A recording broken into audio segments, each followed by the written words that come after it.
Buenos días, profe. Soy Antonio Tubaico de sexto A y hoy le voy a enseñar el trabajo del valero. Primero le voy a decir el mensaje sobre el reciclaje.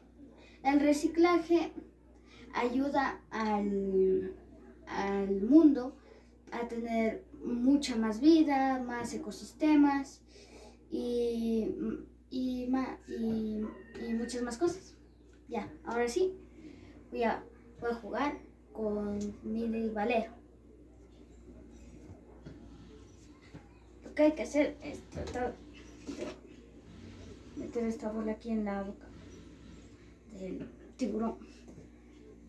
Pero es difícil.